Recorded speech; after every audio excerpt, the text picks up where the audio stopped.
பேசுங்கள். அவர் காதுகளில் விழப்போகிறது. நம்பியாரூரர் திருவாரூர் பெருமானை போற்றி பாடுவதை நாங்கள் எங்கள் காதார கேட்டுவிட்டு வருகிறோம். விடை கொடுங்கள் சுவாமி.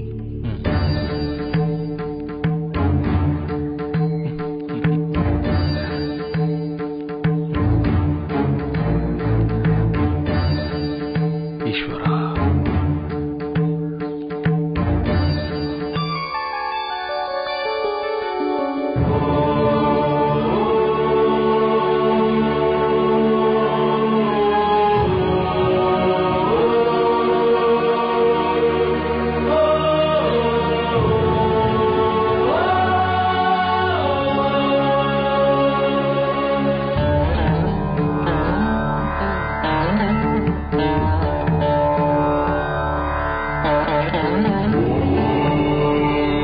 இறைவா, இது என்ன சோதனை?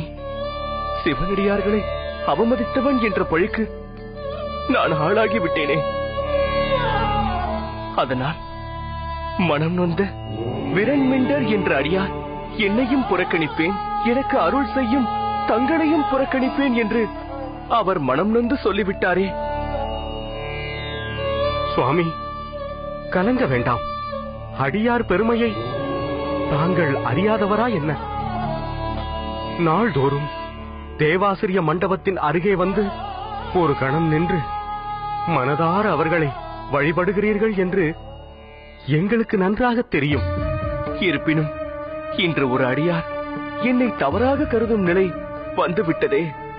அடியார்களை பற்றி பாடி அந்த பிழையை நான் நீக்கிக் கொள்ள வேண்டும். அடியார்கள் யார்? பஞ்சபூதங்களும் நிலை கலங்கினாலும் பஞ்சாட்சரத்தை மறக்காதவர்கள். பெருமை சிறுமை இன்பம் துன்பம் என எல்லாவற்றையும் கடந்தவர்கள். திருவோட்டையும் செம்பொன்னையையும் ஒன்றாக கருதுபவர்கள். அன்போடு இறைவனை வணங்குவதுதான் அவர்கள் நோக்கமே தவிர அதற்காக உனக்கு முக்தி வழங்குகிறேன் என்று இறைவனே வந்து சொன்னாலும் அதை விரும்பாதவர்கள்.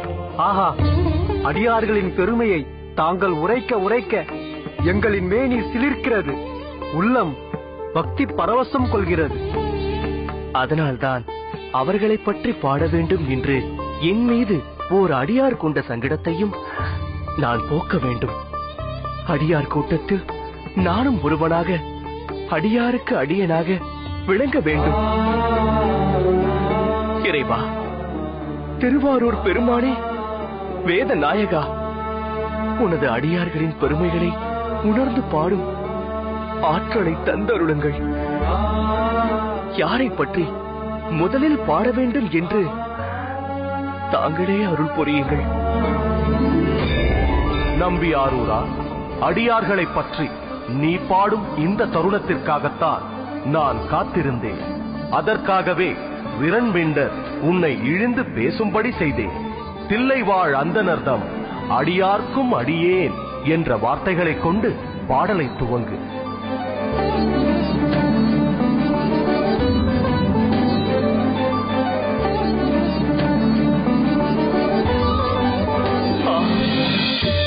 தில்லைவாழ் அந்தணர், தில்லைவாழ் அந்தணர், எல்லையற்ற பெருவொளியில் ஆகாய லிங்கமாக தில்லையில் விளங்கும் ஆனந்த தாண்டவ மூர்த்திக்கு தொண்டு செய்யும் பாக்கியம் பெற்றவர்கள் அல்லவா தில்லைவாழ் அந்தணர்கள்?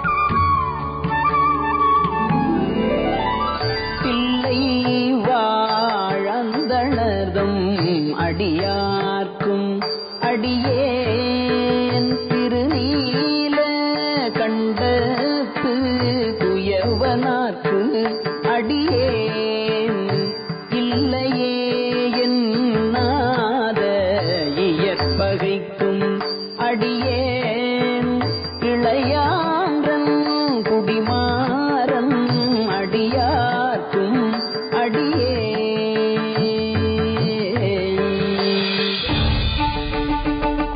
விரண்மெண்டரே, அன்பரே, ஏன் இந்த அவசரம்? எதற்காக இவ்வளவு பரபரப்போடு ஓடி வருகிறீர்கள்? சிவபெருமானே, முதலடியை எடுத்துக் கொடுக்க அடியார்களின் பெருமையை திருத்தொண்டர் தொகையாக நம்பியாரூரர் சந்நிதியில் பாடிக்கொண்டிருக்கிறார்.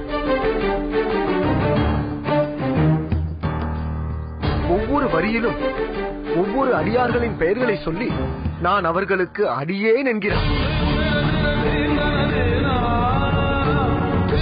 இத்தகைய சிறப்புக்குரிய சைவம் முதல் திருத்தொண்டரையா நான் இழிவாக பேசினேன்.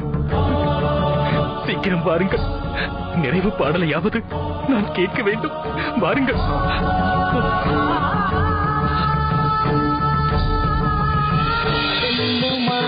மிக வல்ல மெய்ப்பொருளுக்கு அடியேன் பிரிவொழில் சூழ் குந்தையார் விரண்டற்கு அடியேன் அல்லிமன் முல்லை எந்தார் அமர் நீதிக்கு அடியேன் ஆரூரன் ஆரூரில் அம்மானுக்கு ஆளே.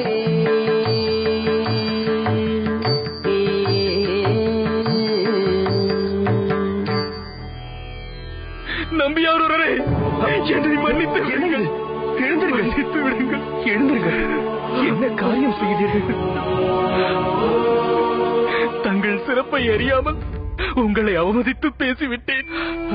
நான் சேர நாட்டிலிருந்து வந்தவன் என்பதை குறிக்கும் வகையில் விரிபொழில் சூழ் குன்றையார் விரண்மீண்டருக்கு அடியேன் என்று பாடி நாயன்மார்கள் வரிசையில் எனக்கு இடம் தந்து விட்டீர்களே சுவாமி. உங்கள் உயர்ந்த பண்பை எப்படி போற்றுவேன் சுவாமி, எப்படி போற்றுவேன்.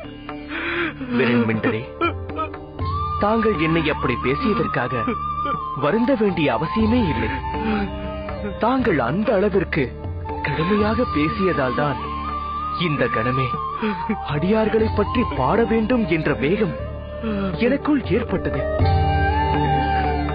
அதை பற்றி பாடிய பிறகுதான் என் மனம் அமைதி அடைந்தது. நான் இந்த உலகில் பிறவி எடுத்ததே திருத்தொண்டர் தொகையை பாடுவதற்காகத்தானோ என்று தோன்றியது. தாங்கள் பாடுவதை கேட்ட பிறகுதான் நாங்கள் பெயர் கூட அறிந்திராத பல அடியார்கள் இந்த பூவுலகில் வாழ்ந்திருக்கிறார்கள் என்பது புரிந்தது. நானா பாடினேன்? எனக்குள் இருந்து இறைவன் சுட்டி காட்டியதால் தான் நான் பாடினேன். இந்த திருத்தொண்டர் தொகை பாடப்படும் காலம் வரைக்கும் நம்பியாரூரன் அதை பாட காரணமாக இருந்தவர் விரண்மிண்டர் என்று உங்கள் பெயரும் நிலைத்து நிற்கும். திருத்தொண்டர் தொகை தந்த வள்ளலே, பூவோடு சேர்ந்து நாரும் மணப்பது போல் உங்களோடு சேர்ந்ததால் என் வாழ்வும் புனிதமடைந்து விட்டது. இனி என்றென்றும் நான் உங்களை மறவேன் சுவாமி, மறவேன்.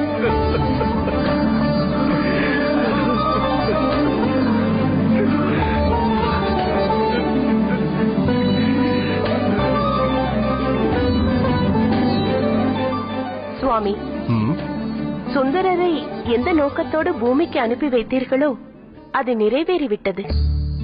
தான் அறிந்த நாயன்மார்கள் அனைவர் பெயரையும் சொல்லி அவர்களது அடியார்களுக்கெல்லாம் அடியேன் நான் என்று பாடிவிட்டான். எத்தனை நாயன்மார்களை பற்றி பாடியிருக்கிறான்?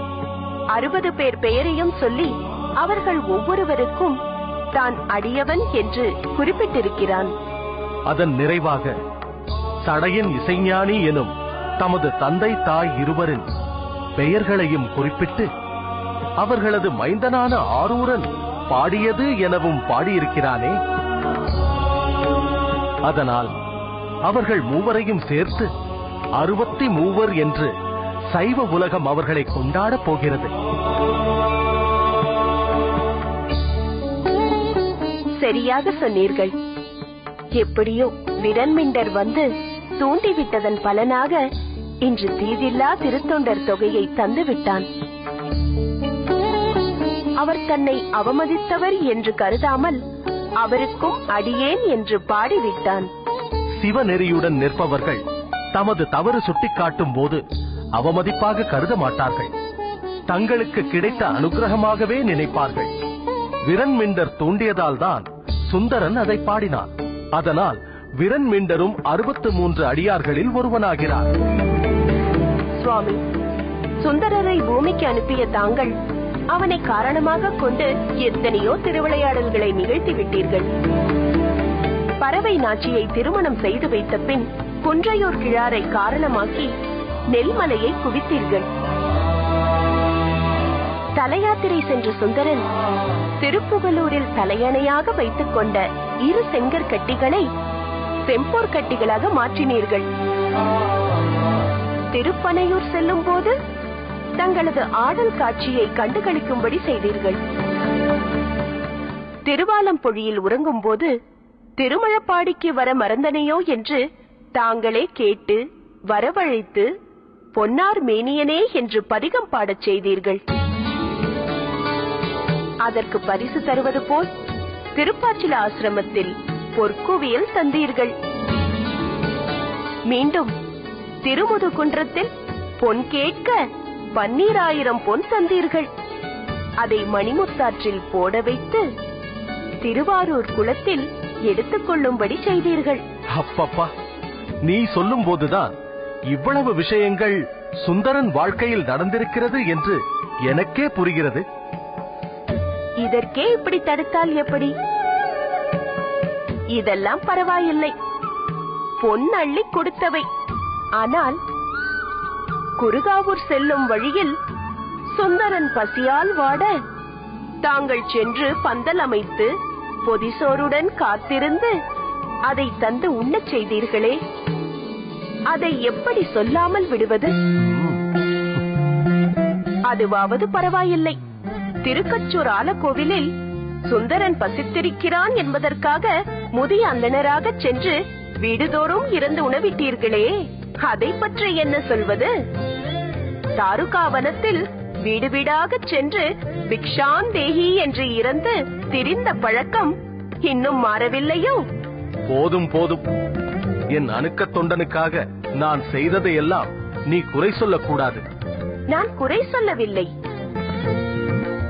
எந்த அளவிற்கு தங்களை எளிமைப்படுத்திக் கொண்டீர்கள் என்ற அன்பைத்தான் சொன்னேன். ஆனால் என்ன ஆனால்? தங்களுக்கு தொண்டு செய்தவர் மீது உள்ள அக்கறை எனக்கு தொண்டு செய்தவர்கள் மீது இல்லாமல் போய்விட்டதே. யாரை பற்றி சொல்கிறாய்? எனது தோழியருள் ஒருத்தியான கமலினி திருவாரூரில் பறவை நாச்சியாராக தோன்றி சுந்தரனை மணந்து வாழ்ந்து கொண்டிருக்கிறாள். மற்றொருத்தியான அனிந்திதையை பற்றி தாங்கள் சிந்தித்ததாகவே தெரியவில்லையே. அவளை மட்டும் எப்படி மறந்துவிட முடியும்? உன் தோழி அணிந்ததை திருவொற்றியூரில் சங்கிலி நாச்சியார் என்ற பெயரில் வாழ்ந்து கொண்டிருக்கிறாள். எமக்கு பூமாலை தொடுக்கும் தொண்டை தொடர்ந்து புரிவதற்காகவே திருவொற்றியூர் திருக்கோயிலில் வாழ்ந்து கொண்டிருக்கிறாள்.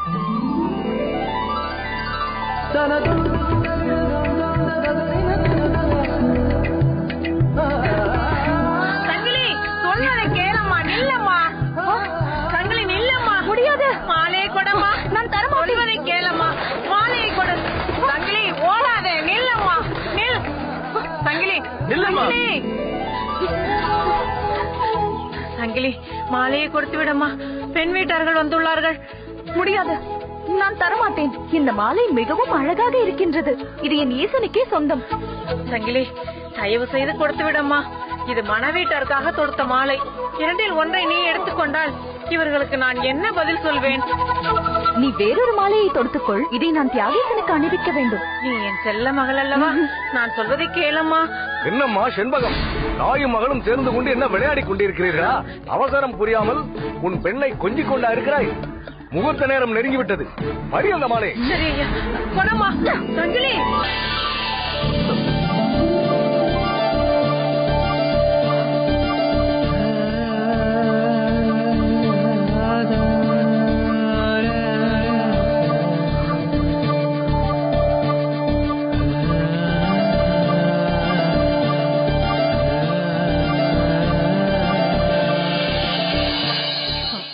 தாங்கள் தவறாக நினைக்க கூடாது.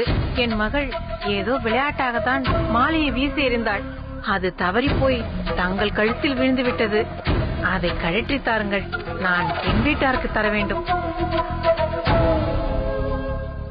இல்லை இல்லை, இனி இந்த மாலை எங்களுக்கு வேண்டாம். இவர் கழுத்தில் விழுந்தது இவரிடமே இருக்கட்டும். ஒருவர் அணிந்து கொண்ட மாலையை மணப்பெண்ணுக்கு போடுவது பொருந்தாது. நாங்கள் வேறு மாலை வாங்கிக் கொள்கிறோம். வா, இந்தாருங்கள்.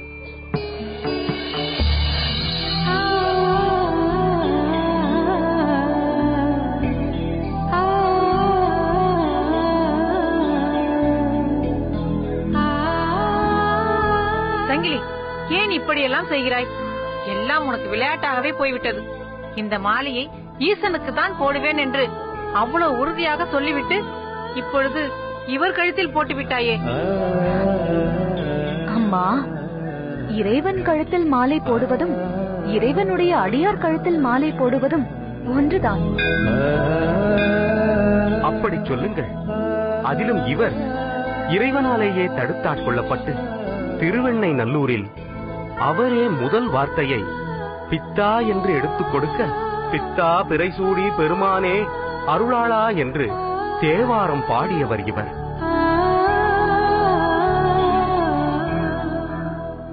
இப்படி அங்கு வார்த்தை தந்த இறைவன் திருவாரூரில் ஒரு வாக்கியமாக தில்லைவாழ் அந்தனர்த்தம் அடியார்க்கும் அடியேன் என்று எடுத்து தர 63 அடியார்களின் புகழை திருத்தொண்டர் தொகையாக பாடியவர் இவர்.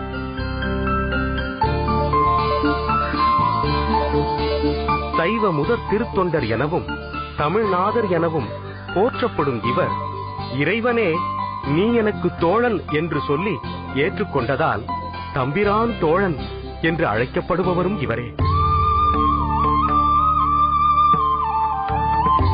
அந்தன குலத்தில் தோன்றினாலும் அரச குலத்தவரால் வளர்க்கப்பட்ட நம்பியாரூரர். இதற்கு மேல் எதுவும் சொல்ல வேண்டியதில்லை. இவர் வாழ்க்கையில் நிகழ்ந்த அற்புதங்களை இங்குள்ள அனைவரும் அறிவார்கள்.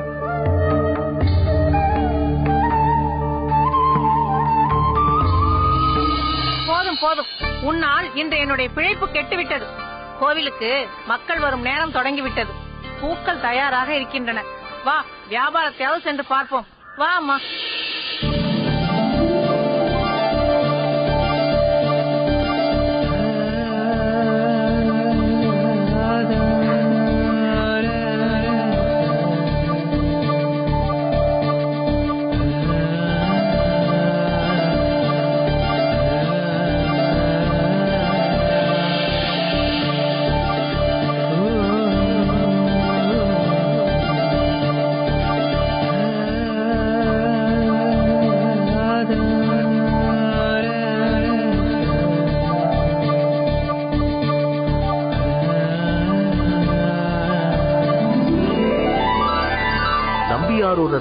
தங்கள் கரத்தில் இருக்கும் அந்த மாலையை உடனே தூக்கி எறிந்து விடுங்கள். அந்த பெண் தூக்கி எறிந்ததால் தானே இது என் கழுத்தில் வந்து விழுந்தது. அது உங்களுக்கு நல்லதல்ல. இது தங்கள் கரத்தில் இருப்பதும் பொருத்தமல்ல. அதனால் தான் சொல்கிறேன். ஏன் இப்படி சொல்கிறீர்கள்? அந்த பெண் யார்? சங்கிலி நாச்சியார் என்பது அவள் பெயர். ஞாயிறு என்பது அவள் ஊர். அவளுக்கு மணப்பருவம் வந்தபோது பெற்றோர் அவளுக்கு திருமண ஏற்பாடு செய்தார்கள். அவளை பெண் பார்க்க வந்த இரு மாப்பிள்ளைகள் பார்த்துவிட்டு சென்ற மறுநாளே மரணமடைந்தார்கள். அதனால் ஆடவர்கள் அவளை பற்றி பேசவே பயந்தார்கள். அவளும் இந்த திருவொற்றியூர் தியாகேசருக்கு தொண்டு செய்வதையே விரும்புகிறேன் என்று சொல்லி இங்கு வந்து கோயில் அருகே கன்னிமாடம் அமைத்து அதில் தங்கிக் கொண்டும் ஈசனுக்கு மாலை கட்டி சாற்றிக் கொண்டும் அவளும் அவள் தாயும் பிழப்பு நடத்தி கொண்டிருக்கிறார்கள். அவளை எந்த ஆண்மகனும் ஏறெடுத்து கூட பார்க்க மாட்டார்கள். ஆண்கள் என்றாலே அவளுக்கு வெறுப்புதான். ஆனால் இன்று அவர் எங்கள் சுவாமியை பார்த்ததும் தன்னை மறந்து நின்று விட்டாரே. அதனால்தான் அது இவருக்கு ஆபத்தாக மாறிவிடக் கூடாது என்று நான் கூறுகிறேன். அன்பரே, தாங்கள் என் மீது கொண்ட அன்பால் தான் இவ்வளவையும் சொன்னீர்கள் என்பதை நான் உணர்கிறேன். இருப்பினும் சங்கிலி நாச்சியாரால் ஏற்பட்டிருக்கும் விளைவுகளை மேலோட்டமாக பார்க்கும் போது அது தவறாகத்தான் தோன்றும். ஆனால் அதன் உட்பொருளை எல்லோராலும் எப்படி புரிந்து கொள்ள முடியும்? அவள் ஈசனின் கட்டளைக்காக காத்திருப்பது போல் தோன்றுகிறது. அதனால் நானும் ஈசனை தரிசித்துவிட்டு வருகிறேன். அதுவரை இந்த மாலையை பத்திரமாக வைத்துக் கொள்ளுங்கள். வாருங்கள்.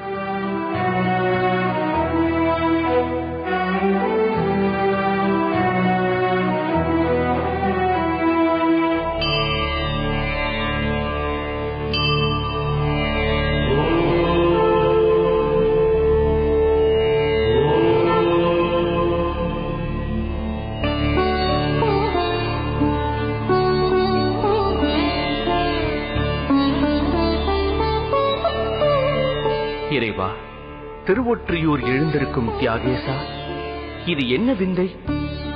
அமுதத்தை கலந்து சந்திரனை குழைத்த உருவாக்கியது போன்ற ஒரு பெண் என் கண்ணில் கலந்து கருத்தை குழைய செய்து விட்டாளே. மின்னற் கொடி ஒன்று மண்ணில் வந்தது போல் என் முன் தோன்றிய இவள் யார்?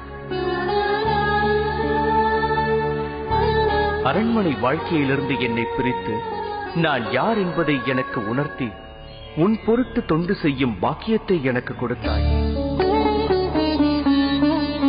இருப்பினும் இல்லாள் ஒருத்தி உள்ள போது மற்றொரு பெண்ணின் மீது எனக்கு ஏன் நாட்டம் வருகிறது?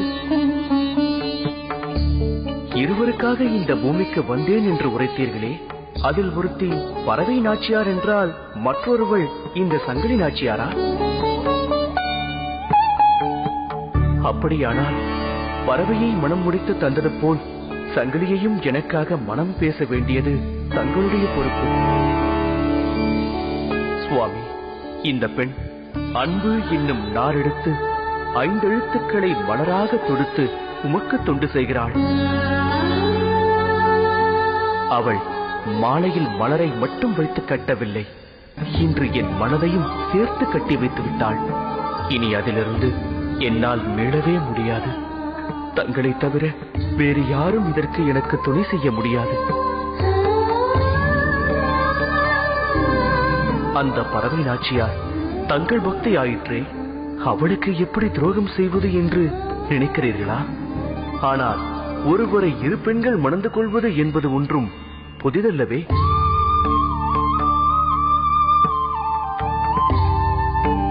ஈசா, தங்கள் இடப்பக்கத்திலோ ஒரு மங்கை, தங்கள் சிரத்திலோ ஒரு கங்கை, இப்படி இருவரோடு இருக்கும் தங்களுக்கு நான் தோழன் அல்லவா? நண்பர்களின் வாழ்க்கை முறை ஒன்றாக அமைந்திருப்பது முறையல்லவா? அதனால் உமக்கு பக்தி மாலை தொடுத்து சூட்டும் சங்கிலி நாச்சியார் எனக்கு மணமாலை சூட்டும் பாக்கியத்தை தாங்கள்தான் எனக்கு தந்தொருள வேண்டும்.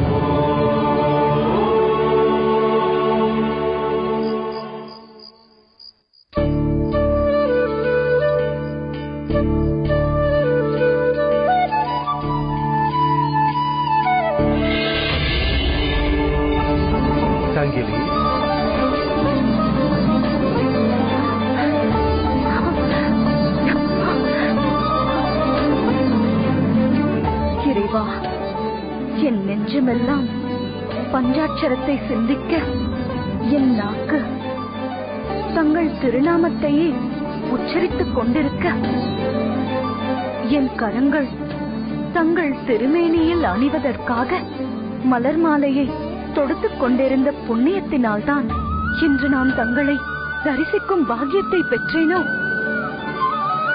அதனால் இந்த பிறவியின் பயனை நான் பெற்றுவிட்டேன் பிரபு.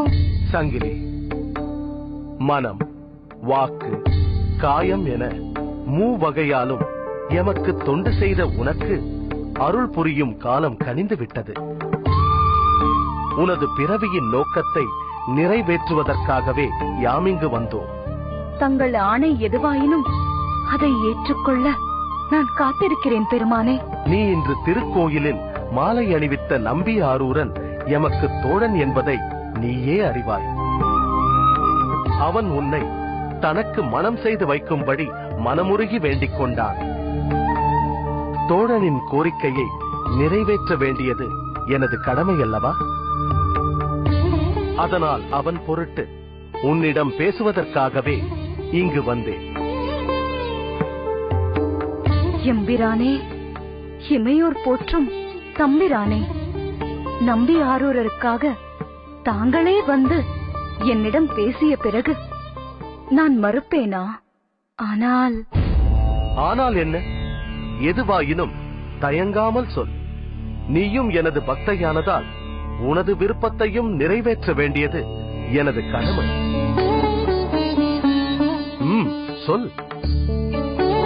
அவர் திருவாரூரில் பறவை நாச்சியாரை மணந்து வாழ்ந்து கொண்டிருப்பவர் அல்லவா? என்னை மணந்து ஒரு நாளோ சில நாளோ வாழ்ந்துவிட்டு மறுபடியும் திருவாரூருக்கே சென்று விட மாட்டார் என்பது என்ன நிச்சயம்? அந்த நிலை வராது என்பதற்கு எனக்கு உறுதி அளித்தால் அவரை ஏற்றுக்கொள்வதில் எந்த தயக்கமும் இல்லை. உனது கோரிக்கை நியாயமானதுதான். உன்னை விட்டு பிரிய மாட்டேன் என்று என்னுடைய சந்நிதியிலேயே நின்று நம்பி ஆரூரன் சபதம் செய்தால் உன் சந்தேகம் நீங்கும் அல்லவா? தங்கள் சன்னதியிலேயே நின்று சபதம் செய்து விட்டார் என்றால் அவர் அதிலிருந்து மீற முடியாது. அவ்விதம் செய்தால் நானும் நிம்மதியுடன் இருப்பேன். நல்லது. நான் இப்பொழுதே நம்பி ஆரூரனை சந்தித்து இதை பற்றி பேசுகிறேன்.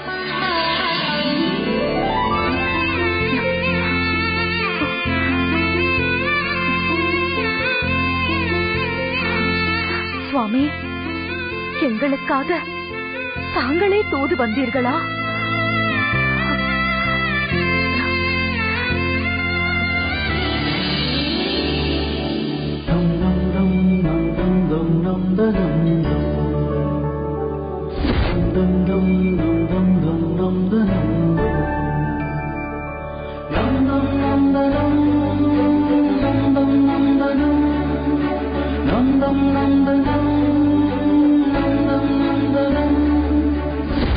இறைவன் கழுத்தில் மாலை போடுவதும் இறைவனுடைய அடியார் கழுத்தில் மாலை போடுவதும் ஒன்றுதான்.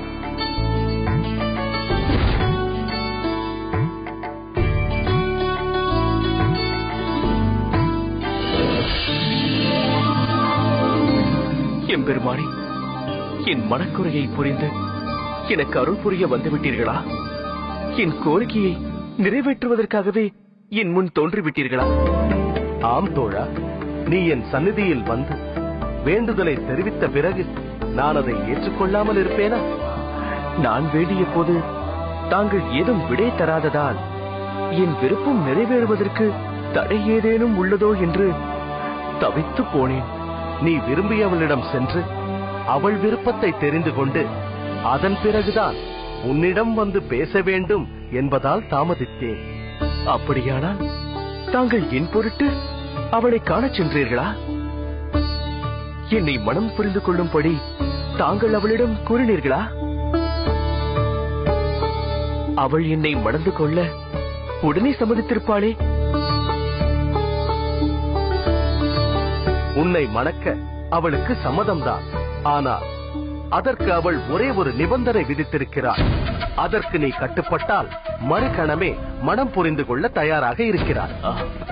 அது என்ன நிபந்தனை? நீ ஒரு சபதம் செய்ய வேண்டும். எதை பற்றி சபதம் செய்ய வேண்டும்? நீ ஒருபோதும் அவளை பிரிந்து செல்லக்கூடாது. திருவெற்றியூரின் எல்லையை நீ தாண்டக்கூடாது என்று சபதம் செய்ய வேண்டும்.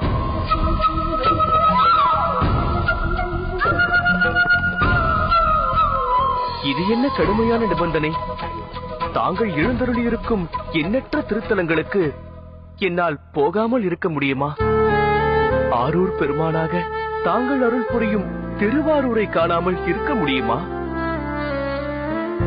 பெருமானே, நான் எங்கு வந்து அந்த சபதத்தை செய்ய வேண்டும் என்று அவள் கேட்டாள்? எனது சன்னதியில் தான். எப்பொழுது? நாளை காலை திருமணம் புரிவதற்கு முன்பு. அப்படியானால் என் பொருட்டு தாங்கள் ஒன்று செய்ய வேண்டும். உன்னுடைய நட்புக்காக நான் எப்போது வேண்டுமானாலும் என்ன வேண்டுமானாலும் செய்வேன். இப்பொழுது நான் என்ன செய்ய வேண்டும்? நான் சங்கிலி நாச்சியோடு வந்து தங்கள் சன்னதிக்கு முன்னால் நின்று உன்னை விட்டு பிரிய மாட்டேன் என்று அவளுக்கு சபதம் செய்யும் போது தங்களின் சாநித்தியம் அங்கே இருக்கக்கூடாது. கோவிலுக்குள்ளே இருக்கும் மகிழ மரத்தடிக்கு சென்று விட வேண்டும்.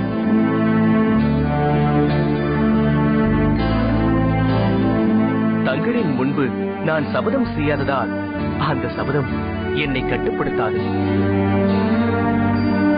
பின்பு நான் மணமேடைக்கு சென்ற பிறகு தாங்கள் மீண்டும் சன்னதிக்கு சென்று விடலாம். ஏன் யோசிக்கிறீர்கள் சுவாமி? இதில் யோசிப்பதற்கு என்ன இருக்கிறது? நம்பி ஆரூரான், ஒரு நண்பனுக்காக நான் இதை கூட செய்யாவிட்டால் எப்படி? உன் விருப்பப்படியே நீ சங்கிலிக்கு முன்னால் சபதம் செய்யும் போது நான் சன்னதியிலிருந்து பிரிந்து மகிழ மரத்தடியில் சாநித்தியம் கொள்கிறேன். இனி உன் விருப்பப்படியே சங்கிலிக்கும் உனக்கும் திருமணம் நடக்கட்டும்.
நாம் எதற்காக மனவாழ்விற்கான உறுதிமொழியை எடுக்க சன்னதிக்கு செல்ல வேண்டும்?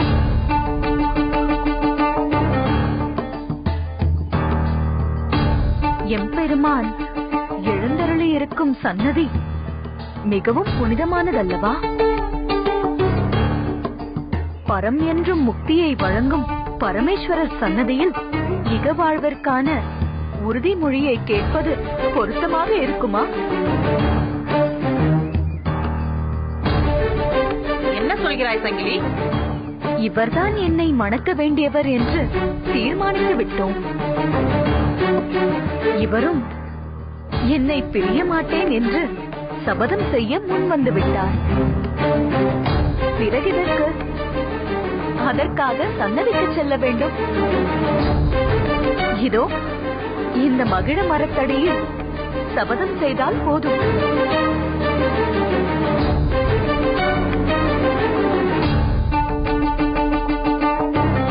அவர் சூட்டும் மாங்கல்யத்தை ஏற்றுக்கொள்ள நான் தயாராக இருக்கிறேன்.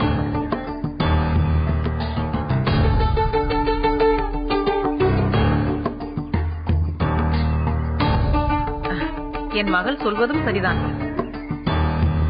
உறுதிமொழிக்காக இறைவனை சாட்சியாக்குவது அவசியமில்லை. வரத்தை தருபவர் முன்னால் இகத்திற்கான சத்தியத்தை செய்வது முறையல்ல.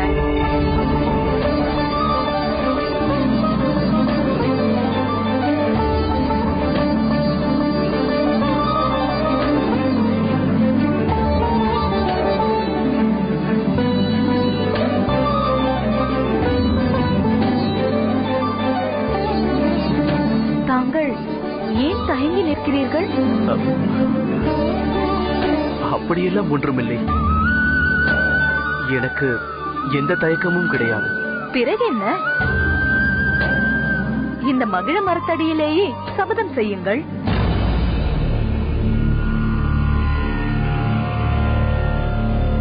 இதற்கு மேலும் நான் தாமதம் செய்தால் நான் சத்தியம் செய்வதாக சொன்ன உறுதிமொழி மீதே சந்தேகம் ஏற்படும்.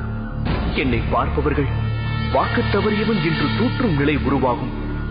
இனி ஏதும் சொல்வதற்கில்லை.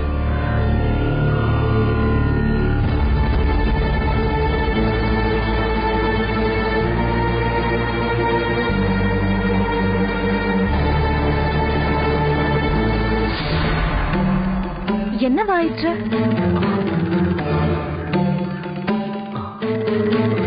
சரி,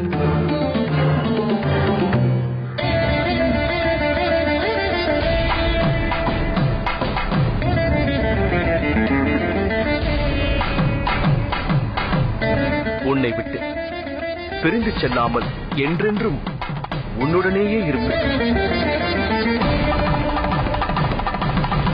திருவொற்றியூர் எல்லையை தாண்ட மாட்டேன்.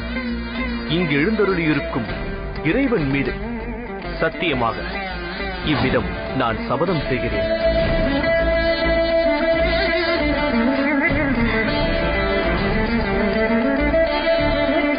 கெட்டி மேளம், கெட்டி மேளம்.